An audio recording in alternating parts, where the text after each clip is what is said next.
Welcome to another week of Celtic Chalk Talk, the podcast that talks only about your Celtics. If you're a Celtic fan, come on board. My name is Steve Perciello. I'm a lifelong Celtic fan, which has been a long time. Going back to the Bill Russell days, have memories of that. A couple things. First thing I just want to mention, you're listening to an independent broadcast, and these shows from the Peach Basket are all done by fans. And it's you. It's you expressing yourself. So, it comes from us, and they love this game. We all love this game. My strong suggestion is you check it out. Check out the website, thepeachbasket.net, and check out what we have to offer. There are a lot of great podcasts on it, and it would be great if you checked it out and just began to subscribe. Now, back to the business. The Boston Celtics this week, a 3-1 week, an interesting week. They played on Monday night last week. They played the Hawks. They were in a back-to-back, and there's a lot of perils with that. Tatum didn't play, which doesn't help, and JT was not very good. He did score 29, but he took 29 shots to get there. That doesn't help. The Hawks beat him pretty good. It was all in the third quarter decided.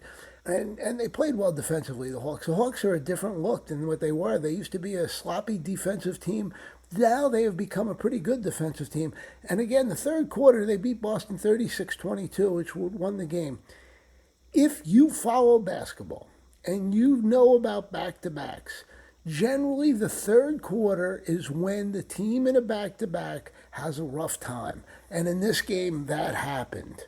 36-22, as I just said, not good for the Celtics. Luka Garza had a good game. He had 20 and 9 rebounds, but I'm going to say something here. I like Luka. I think he's a good offensive player, but there's no rim protection with him. So guys feel free to go to the basket, and they do. Pritchard had 16, but the Hawks were very good at bottling it up, bottling the middle up, and really took away a lot from Pritchard. The Hawks also were really good at defending, in other words, keeping their offensive player in front of them.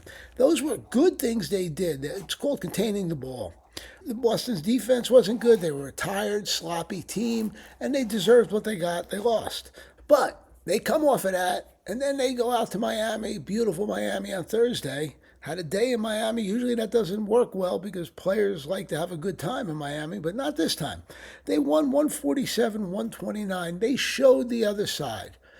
They shot incredibly well. 58%. We can say Miami's defense was shoddy, and it wouldn't be a lie, but Boston shot 58%, 48% from three. Think about that for a while. It's 1 out of every 2 shots, basically. It's incredible. And they were on fire. First quarter was a tight game for the first maybe 2020 or 2018. Boston went on a roll, and they won the quarter 50 with 53 points. It's one of the all-time greatest quarters in Celtic history. JB had 43, 4 and 7, 4 rebounds and 7 assists. Tatum had a triple-double, 25, 18, and 11. And let me say something. Jason Tatum is becoming an outstanding passer. And he gets people the ball when they're wide open quite often. And triple-doubles are going to become more common as the years go on with Tatum. Queta 16 and 10, which began a stretch of him playing great ball. We'll talk about that later. Hauser had 23. He couldn't miss from 3. He was 5 for 7. It goes on. Pritchard had 14. And Boston, the whole game, their game plan was very simple. They were just going to pick on Hero. And they did. They continually put Hero in actions where he had to defend and he couldn't. And that helped Boston because even if they didn't score on Hero, the dribble drive or whatever might have kicked out led to a kick out and an easy jumper. So Boston played one of their best games of all year offensively. The one thing I didn't like, and it continued into the Buck game, the three-point shooting of the opposition. Boston was weak, and they were giving up a lot of open threes. That's not a good thing, and Boston needs to figure out how to fix that. They played a little better in the Raptor game at the 3, but they give up open threes, and that's a problem. The next game, though, was really interesting. They went to Milwaukee. Milwaukee's fielding what I would consider a G League team. Torian Prince was probably the best player. Miles Turner played, but I don't know what happened to him. He's just not effective.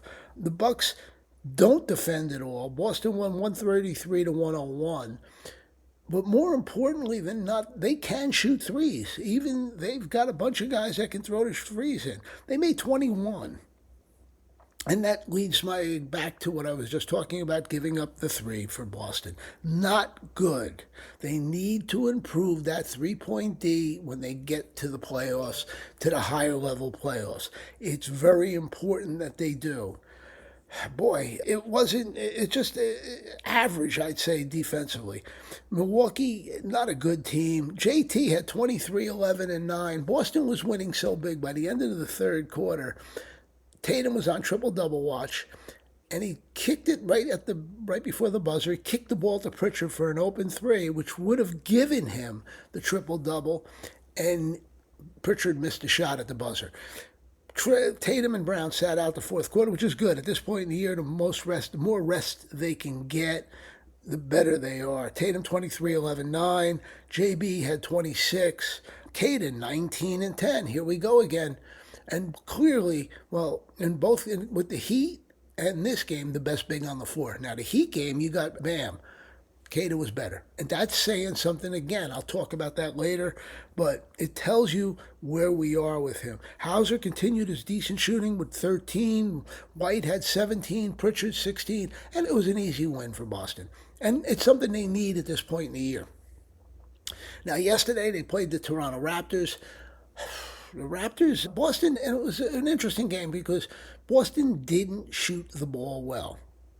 In spite of not shooting the ball well, they managed to win. And that's important as the playoffs go on. It was a tight game for three quarters. You sat there and said, are they going to blow this one?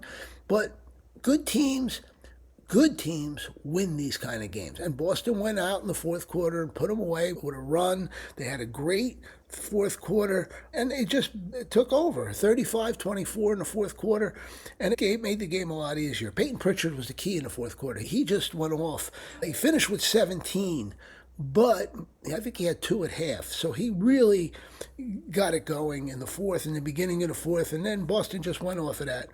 Nemi again, 18 and 7, but he had a couple big blocks that were really good, and he is a rim protector. That's what Boston needs, and he's getting good at it. Tatum, 23 with 13 rebounds, 7 assists. JB, 26, 6, 3 assists.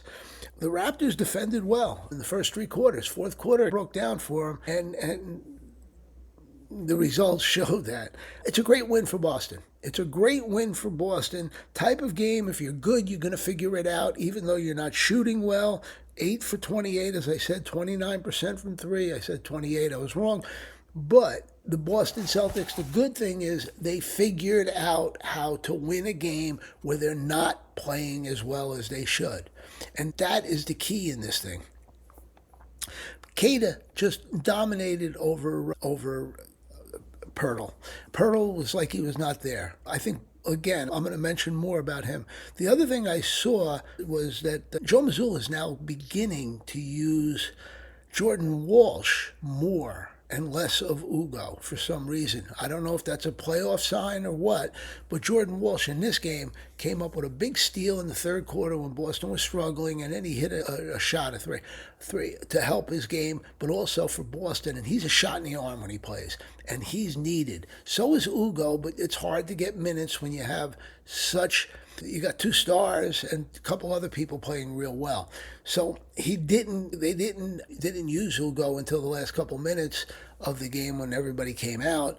But that's something we have to watch and see. But it looks like Mazzulla is looking at Walsh for the playoffs. Now I wanted to talk about Queta. First of all, a message to Brad: sign him. Sign him. He's got a contract next year, but give him 2 more years. He just gets better, and he's the perfect big. He's become a rim protector.